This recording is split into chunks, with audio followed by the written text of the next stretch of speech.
Igreja Açores, o programa com a atualidade da Diocese para ouvir ao domingo, ao meio-dia, na sua Antena 1 Açores. Olá, seja bem-vindo a mais uma edição do Igreja Açores neste primeiro domingo do Advento. O nosso convidado do espaço de entrevista é o Cardeal Dom Américo Aguiar, que se deslocou aos Açores no âmbito dos encontros de reflexão da ouvidoria da Praia da Vitória. A entrevista para ouvir daqui a pouco, mas antes vamos à atualidade da Diocese Açoriana. 30 de novembro, primeiro domingo do Advento, primeiro tempo do ano litúrgico. O tempo de preparação, de alegria e de esperança, mas de uma espera ativa, onde somos convidados a viver as três vindas. É um tempo intenso, relativamente pequeno, relativamente ao resto do ano litúrgico. Há um convite a prepararmos o Natal. Aliás, não é por acaso que o Advento se reveste de roxo.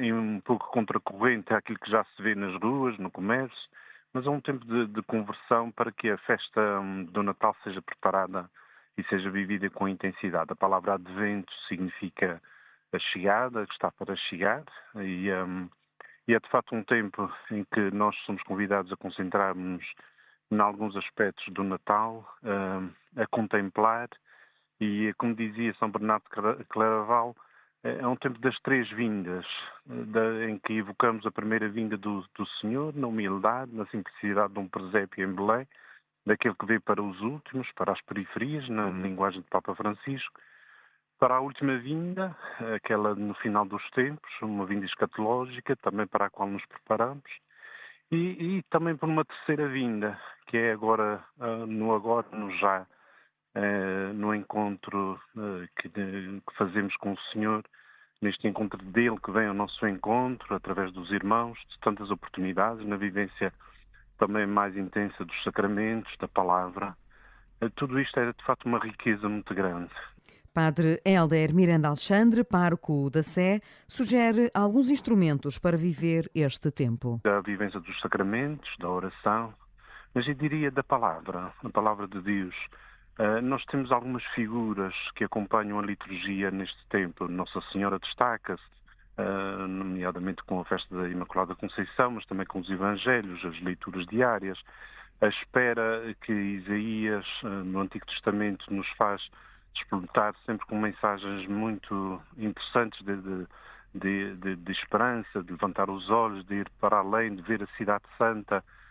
E outras figuras da Sagrada Escritura podem ser aqui um instrumento fundamental, acompanhado de oração, porque a oração é fundamental para que se faça este caminho.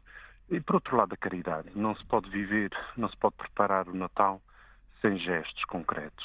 E eu acho que cada um de nós só sentirá que o Natal, o Advento vale a pena, se for capaz de fazer algo que marque a vida, que marque a presença em alguém que porventura precisa do nosso acompanhamento, que precisa de uma palavra amiga e, sobretudo, de gestos àqueles que mais precisam. Para o sacerdote, só sentiremos que o Advento vale a pena se fizermos algo que transforme, ainda que discretamente, a vida de alguém. As alegrias de Nossa Senhora vão dar o mote às festas no Santuário de Nossa Senhora da Conceição, em Angra. O reitor, cônego Ricardo Henriques, explica o porquê da escolha e dá alguns exemplos. Entendemos em Conselho Pastoral que as alegrias de Nossa Senhora também seriam, digamos assim, de outra face, uma face mais positiva, mais construtiva, mais otimista também até podíamos dizer, embora dizer otimista é muito redutor neste contexto, mas seria mais otimista e então decidimos que para a oração comunitária do terço, a meditação do terço nos dias da novena, que essa seria a temática.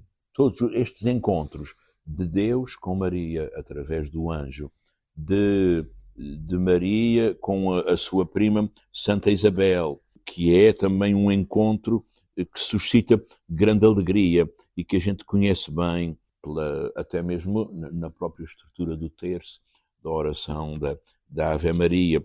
O nascimento de Jesus, todas as mães sabem o que o nascimento de um filho, o que é que isso significa na sua casa. Depois, a adoração dos Reis Magos, o encontro do Menino Jesus no templo, já aos 12 anos, e, além disso, ainda o encontro de Nossa Senhora com o ressuscitado. A novena será pregada por vários sacerdotes convidados. A novena vai ser pregada pelo Padre António Santos, que é o pároco do Cabo da Praia, do Porto Martins, da Casa da Ribeira, nos primeiros 3 dias. Depois o Padre Luís Silva, pároco de São Sebastião e da Fonte do Bastardo, e o Padre Pedro Lima, que é pároco de Santa Luzia, nos 2 dias seguintes. Depois, para manter a tradição, já que no dia 7 sempre foi o reitor do seminário que pregou, embora os alunos do seminário atualmente não estejam em Angra, mas eu mantenho a tradição de, na véspera de Nossa Senhora, ser o reitor do seminário que preside e prega. Inserido nas celebrações da Senhora da Conceição estará mais um diálogo no tempo. E é uma conferência que vai ser feita sobre Maria, a maior influencer do céu, pela Mariana Cabral, que é uma paroquiana nossa. Esse momento vai acontecer no dia 5, depois da novena, não sei quanto tempo demorará, e depois haverá espaço para um diálogo a seguir, talvez não seja muito demorado, porque entretanto as pessoas já estão na igreja desde as 19h30, não é? Ou até mais cedo, e terminará com um momento musical. Este ano, a missa das 9h30 terá transmissão na RTP1 e será presidida pelo bispo Dom Armando Esteves Domingues. Um testemunho de fé no cotidiano da vida é sobre o que vai versar a novena da festa de Nossa Senhora da Conceição na matriz de Ponta Delgada. A novidade é que as reflexões serão protagonizadas por mulheres de todos os contextos, explica o pároco cônego Adriano Borges. Optamos por convidar mulheres para que todos os dias cada uma desse um testemunho de fé. Como é que a sua fé, a fé destas pessoas, teve importância e incidência naquilo que é ou que são as suas vivências do dia-a-dia, como profissionais, como mulheres de alguém, como mães, etc. E, portanto, o que é que a fé põe na vida das pessoas que lhe oriente as decisões e as orientações da sua vida. Tentamos encontrar e encontramos mulheres de diversos âmbitos, desde uma mãe ainda relativamente jovem, que também é médica, psicóloga, uma médica já reformada, uma professora, uma profissional de serviços públicos, portanto, que fosse uma variedade grande de pessoas que ainda estão no ativo, na sua vida, e outras que já terminaram a sua vida ativa como profissionais, mas continuam envolvidas em projetos da Igreja, em coisas da Igreja. O objetivo foi essencialmente este. Sob o tema Bendita sois vós entre as mulheres, a novena pretende proporcionar um enriquecimento espiritual de preparação para a festa. A Ouvidoria de Capelas promoveu uma formação para catequistas com base nos novos materiais da coleção de Emmaus. Não se trata de uma nova roupagem, mas de todo um caminho novo, garante o padre Rui Alberto, da editora dos Salesianos. E são mesmo novos, isto é, não é uma roupagem nova para coisas velhas, não é? Claro que o Evangelho é o mesmo que dá qualidade e frescura à nossa vida, mas porque os tempos são diferentes, a nossa reflexão na Igreja também foi melhorando, esperamos, não é? Então precisa de novos materiais, e os materiais acho que são interessantes, mas os materiais não são central do processo de catequese, é essa figura daquele adulto crente, que chamamos o catequista, que ajuda os mais novos a fazer caminho, é fundamental. E porque acredito que a formação pode dar a todos a possibilidade de crescer, de ganhar novas capacidades. Pronto, eu fico contente com este convite daqui para ter aqui, vai ser hoje sexta-feira à noite e amanhã todo o dia, poder, não vai ser numa lógica de conferência, mas para poder meter mãos na massa, ajudar os catequistas a conhecer estes novos materiais, a lógica que lhes está por detrás, não é? As intuições e quais são as competências que são necessárias e treinar essas competências. O sacerdote garante que o conceito de catecismo é mais doutrinal e que os manuais utilizados são os meios pedagógicos para ensinar a doutrina. Agora há um manancial de novas ferramentas para trilhar este caminho. Pode parecer um bocadinho estúpido. Normalmente nós em catequese falamos dos catecismos. Catecismo é uma palavra técnica muito séria. Catecismo em Portugal nós temos aquele grande catecismo da Igreja Católica, que é universal, há um compêndio, isto é, um catecismo é um documento essencialmente doutrinal. Isto é, quem de direito, o bispo na sua diocese, o Santo Padre a nível universal, faz um documento e dizer, olha, isto é a nossa fé. Essencialmente pôr os pontos nos is e os traços nos t's. Na catequese, nós usamos as mais das vezes são materiais catequéticos, isto é, onde a dimensão pedagógica é mais decisiva que a parte doutrinal. Há essa parte doutrinal que está consignada no Catecismo da Igreja Católica, na Sagrada Escritura, que é os documentos normativos da fé, mas depois trata-se de encontrar uma mediação pedagógica para ajudar as pessoas das várias idades a fazerem esta descoberta da fé. Pronto. E foi nessa lógica, também para calhar a partir das experiências bem-sucedidas que temos tido, que os bispos nos pediram para desenvolvermos estes materiais. Ainda tinha havido do lado da Conferência Episcopal alguns documentos nos últimos anos para chegarmos aqui, e depois havia um programa, um currículo, isto é uma distribuição no tempo daqueles conteúdos que se deveriam trabalhar. E nós agora, os nossos salesianos, estamos precisamente a transformar isso em materiais, ou seja, naquilo que são os guiões, como é que um encontro de catequese deve ser conduzido, quais os materiais, quais não sei, e desenvolvemos os materiais, os livros de catequizando, com os jogos, com as dinâmicas, enfim, são tudo recursos para ajudar os catequizantes a fazerem esse seu caminho de fé, e depois há mais um vídeo, há mais uma canção, há mais, enfim, esse conjunto de materiais para fazer catequese. O projeto renovador da catequese tem o apoio da Conferência Episcopal Portuguesa. As jornadas aconteceram em Santo António, nas Capelas, e traduziu-se em momentos de formação, oração, partilha e celebração na sexta-feira e no sábado. A campanha 10 milhões de estrelas, um gesto pela paz, da Cáritas Diocesana, foi apresentada este sábado, 29 de novembro, na Igreja de São Mateus da Calheta, na Ilha Terceira. O movimento anual da Cáritas quer sensibilizar para a paz, solidariedade e esperança. Todas as Cáritas de Ilha, todas mandam adquirir velas. Compramos as velas através da Cáritas Portuguesa e depois a Cáritas Portuguesa distribui as velas pelas Cáritas Diocesanas, que por seu lado as distribuem no território da Diocese. Elas existem em praticamente em todas as nossas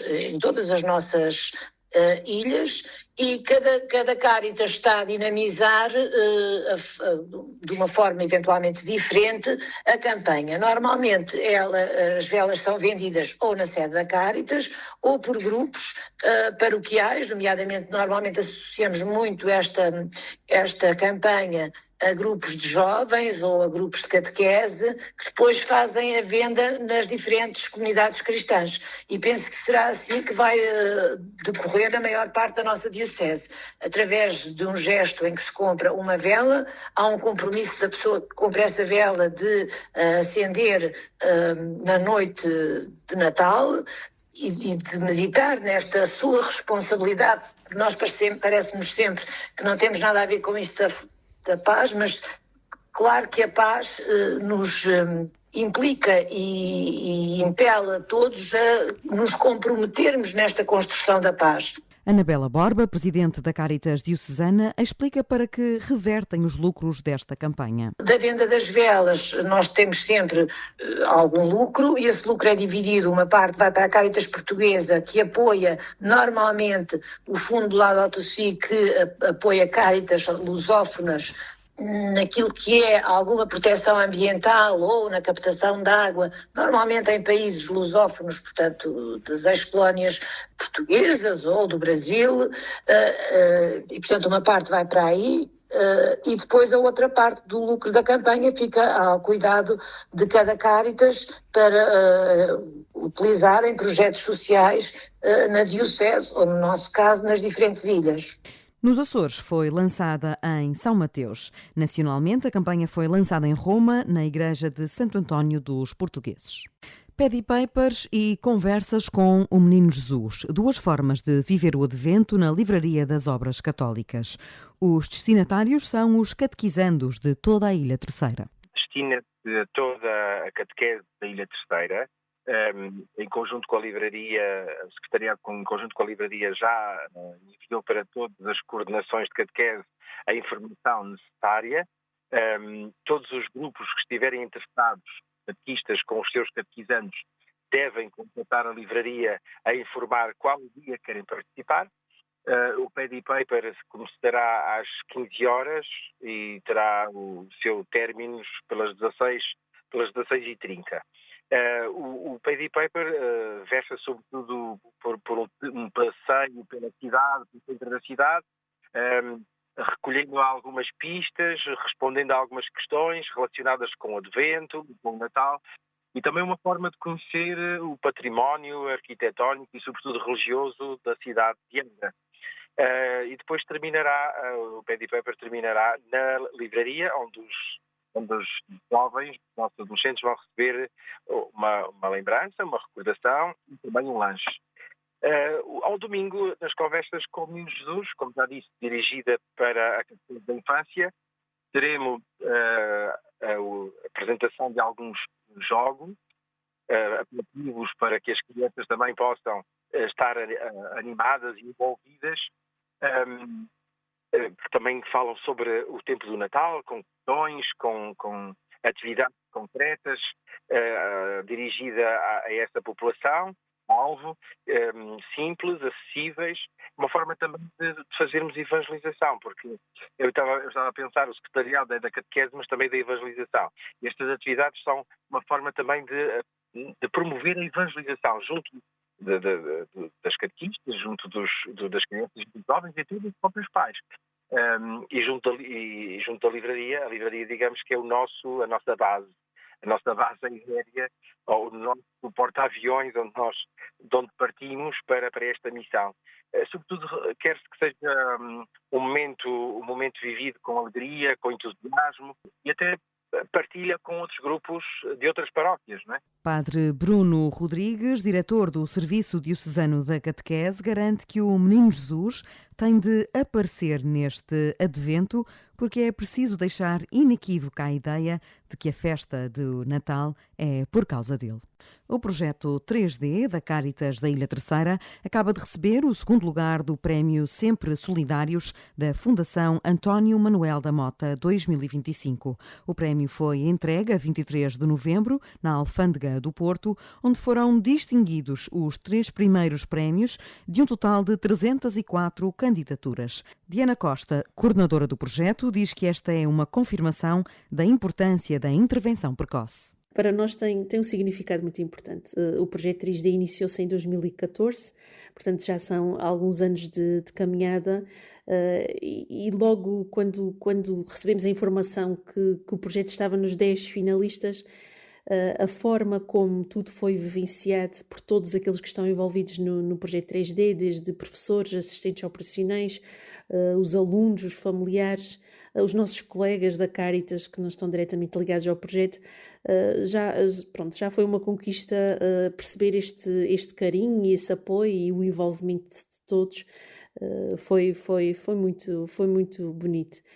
E acaba por ser um reconhecimento do nosso trabalho, é verdade, mas acima de tudo também um reconhecimento da importância que é investir nesta área da educação, de estarmos atentos à parte do conhecimento emocional, do relacionamento interpessoal, e de trabalharmos essas questões desde cedo, ou seja, investir numa intervenção precoce antes que os problemas se instalem. Portanto, acaba também por ser um reconhecimento desta metodologia de prevenção precoce. O prémio traduziu-se num apoio monetário de 25 mil euros ao projeto, com mais de 10 anos, e que pretende contrariar ciclos de crianças que nascem em contextos mais adversos. Entre Vistas, com o padre Teodoro Medeiros. Esta semana o filme em destaque é Sangue por Sangue. Trata-se da obra de estreia dos realizadores americanos Joel e Ethan Coen. Uma história simples de vingança é aqui apresentada com muitos recursos estilísticos. Estes personagens neuróticos são vistos à lupa com a calma e a distância que asseguram um olhar original sobre o género da ação. O uso da música, a relevância dos detalhes, o inesperado de muitas ações dão a Sangue por Sangue uma dimensão burlesca e até pré-tarantiniana. O cinema dos Coen desafia as convenções, pisca o olho à tradição no ar, tendo aqui Frances McDormand como a femme fatale de turno. Não menos importante é o retrato realista, quase etnográfico, destes personagens disfuncionais do Texas. Desprovido da fantasia extravagante que a dupla usará mais tarde, Sangue por Sangue é um dos melhores filmes dos irmãos Coen. Bom visionamento, bom domingo e uma boa semana para todos.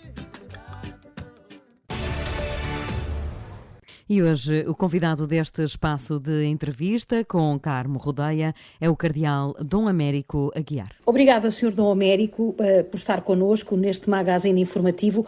Começo por lhe perguntar o que está no título da conferência que preferiu nos Encontros da Praia. Quem sou eu na Igreja, o cristão e o mistério da Igreja, evangelização e os desafios das novas tecnologias. Só isto já dava um programa de rádio, mas era o ponto de partida, digamos assim. Qual é o lugar da Igreja na sociedade digital? Ora, uma saudação fraterna a todos os que nos ouvem nas mais diversas plataformas e frequências no continente, nas ilhas e no mundo, como nos proporcionam as tecnologias. Olha, acima de tudo, nós termos consciência de que é bom ter o pé no chão. Ou seja, nunca esquecermos a realidade que calcamos, que percorremos, que nos identifica. Porque às vezes os problemas, as dificuldades, os desafios têm respostas diferenciadas se nós estamos no hemisfério sul, se estamos no hemisfério norte, se somos europeus, se somos americanos, se somos africanos, se somos asiáticos. Às vezes esquecemos um pouquinho isso e pensamos que comprando um daqueles livros que garante a solução para todos os males, que aquelas receitas se aplicam a todas as circunstâncias. Isso quer dizer o quê? Quer dizer que nós não devemos esquecer que quem guia a Igreja, quem guia o nosso coração, se assumirmos a nossa missão de batizados, é o Espírito Santo de Deus. E é Ele que sopra, e é Ele que nos guia, e é Ele que nos sinaliza, que nos dá sinais de pista, como eu aprendia nos meus tempos de jovem escoteiro. E termos consciência do terreno que calcamos, dos caminhos que percorremos, era como antigamente nós dizíamos do código postal, é meio caminho andado. Porque se nós ignorarmos aquilo que é a nossa envolvência, e daí também na conferência nós falarmos um bocadinho quem sou eu, quem somos nós, o eu e o nós. Nos tempos que vivemos é uma provocação e é uma urgência não deixar de ter isso presente. Os homens cristãos de hoje assumem na sua plenitude e na sua totalidade aquilo que é a sua condição de batizados? Eu creio que temos caminho para fazer e temos homens e mulheres que no mundo, e quem tem a possibilidade de viajar e de conhecer irmãos e irmãs em tantas geografias diferentes, encontramos homens e mulheres que nos fazem chorar em razão da transparência com que vivem e dão testemunho da sua fé. E depois temos muitos irmãos e muitas irmãs e muitas circunstâncias em que há muitas, como é que eu ia dizer, estamos revestidos de muitas películas que não permitem, com toda a transparência, ver aquilo a que somos chamados, a nossa missão de batizados, e de um modo especial aquilo que nos dizia o nosso querido e saudoso São João Paulo II, de darmos testemunho de Cristo aos irmãos e às irmãs com quem nos encontramos. É um caminho a fazer sempre. Essas porque películas, não está... Deixe-me interrompê-lo para lhe fazer mais uma pergunta relacionada com o que está a dizer e que tem a ver com essas películas. Essas películas derivam essencialmente de um mau entendimento do que nós temos, e aqui sem fazer prejuízos acerca da conduta das pessoas, ou efetivamente é a sociedade que não permite que essas películas sejam desvanecidas? Eu se calhar dividia o mal pelas aldeias, ou seja, e juntava aí também algo que eu tenho constatado até na minha diocese, onde estou há apenas 2 anos, e que tem a ver com um grande, enorme déficit, por exemplo, de familiaridade, de conhecimento e de proximidade com a Sagrada Escritura, por exemplo.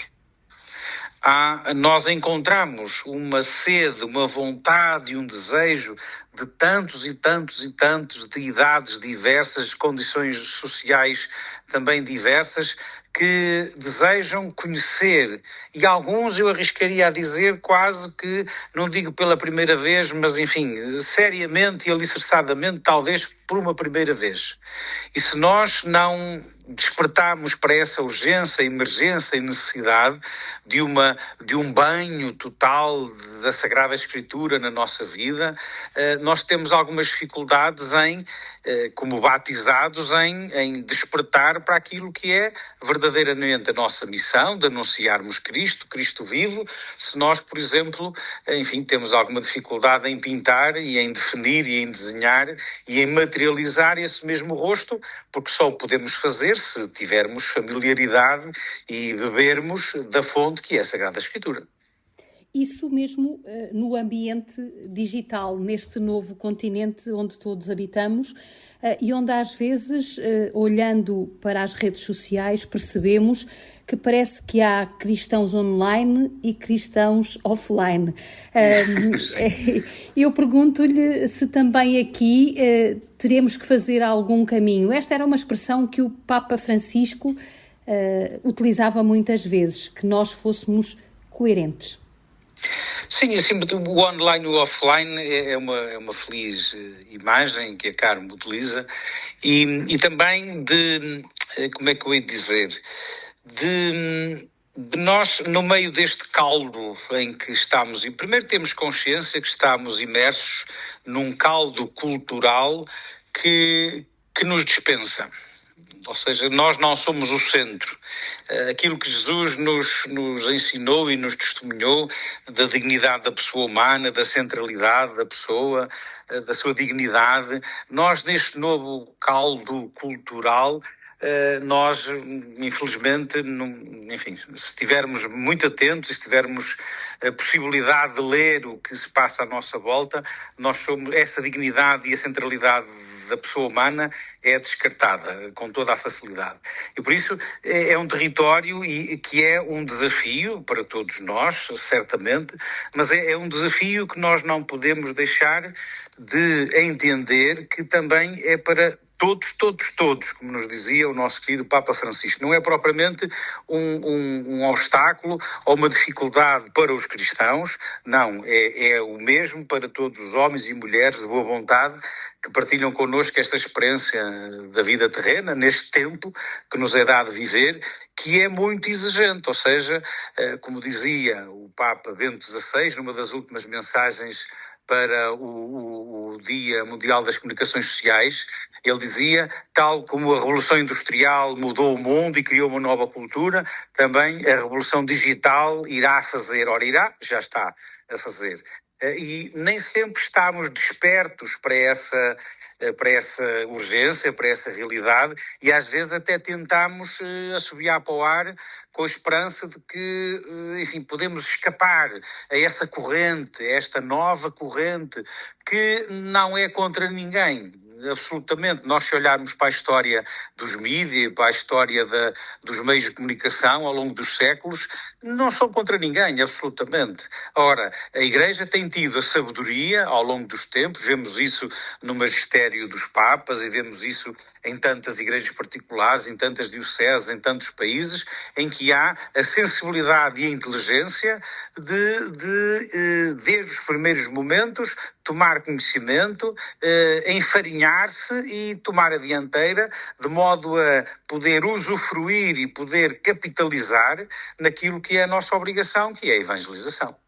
Quando o senhor dizia há pouco, não estamos despertos muitas vezes e assobiamos para o lado como se este novo espaço, este novo habitat não existisse, mas às vezes também sentimos que quando lá vamos, não o vamos com uma identidade própria.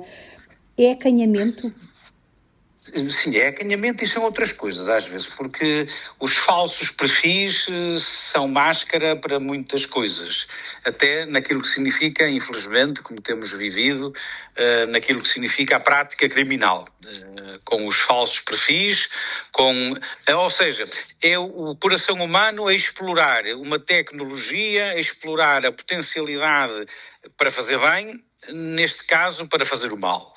E também naquilo que significa a nossa, eu dizia isso, enfim, quando começávamos a usar o Facebook e a usar os perfis e essas coisas todas, a facilidade com que, enfim, boa parte dos nossos amigos e conhecidos e das nossas relações, a facilidade com que cada um tinha ou não tinha, ou aderia a falsos perfis para se sentir, entre aspas ou sem aspas, mais livre, mais solto.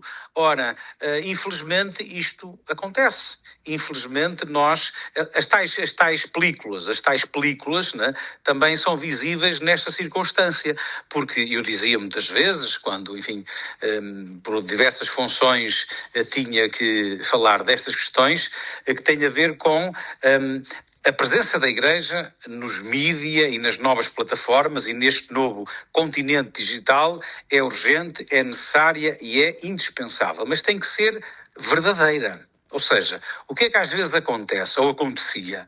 As pessoas sentiam-se cativadas por um site, por uma aplicação, por uma plataforma e queriam o quê? Queriam passar dessa experiência digital para uma experiência olhos nos olhos, coração a coração. Ou seja, gostariam de conhecer aquela paróquia que tem aquele site.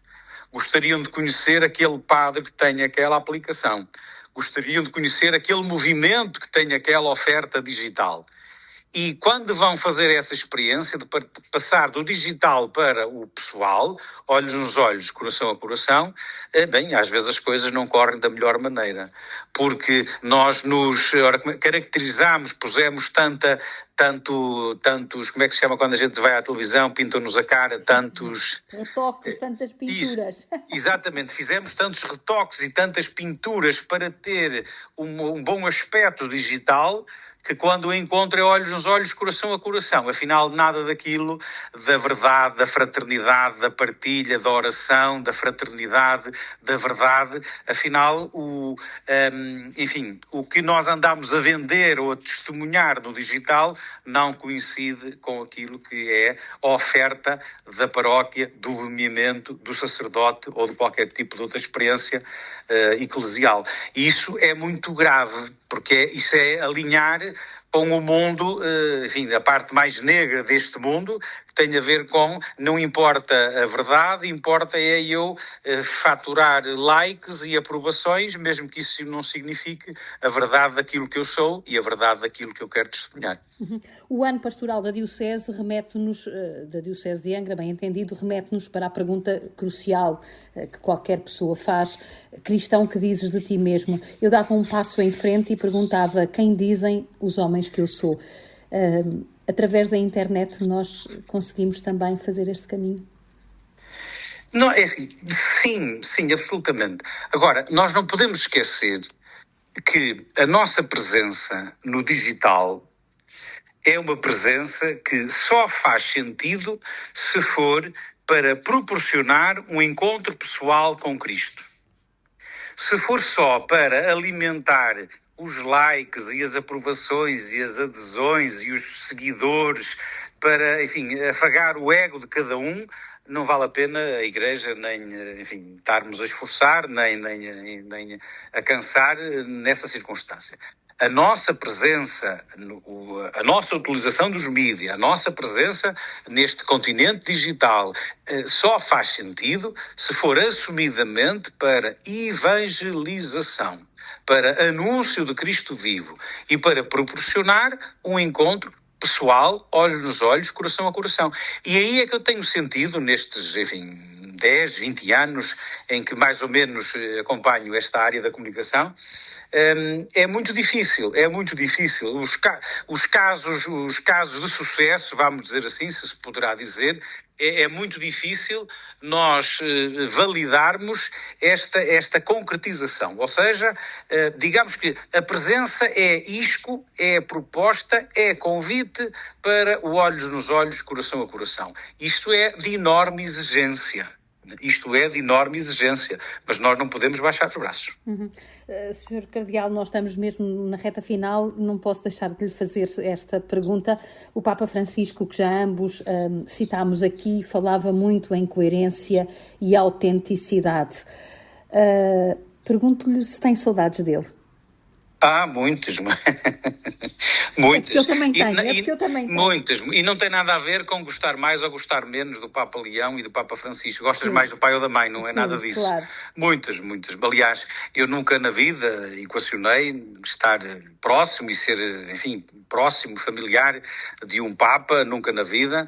Tive a graça de acontecer isto com o Papa Francisco e muitas vezes, ao longo do dia, em tantas circunstâncias, em tantos desafios e problemas e coisas boas que na Diocese de Setúbal e na minha vida acontecem, em que muitas vezes eu me dou a falar com ele e a ter presente as gargalhadas, as respostas, as reações permanentemente. Do que é que mais tem falta dele? Do abraço. E é com um abraço que nos despedimos desta edição do Igreja Açores. Nós estamos de regresso na próxima semana. Até lá. Igreja Açores, o programa com a atualidade da Diocese para ouvir ao domingo, ao meio-dia, na sua Antena 1 Açores.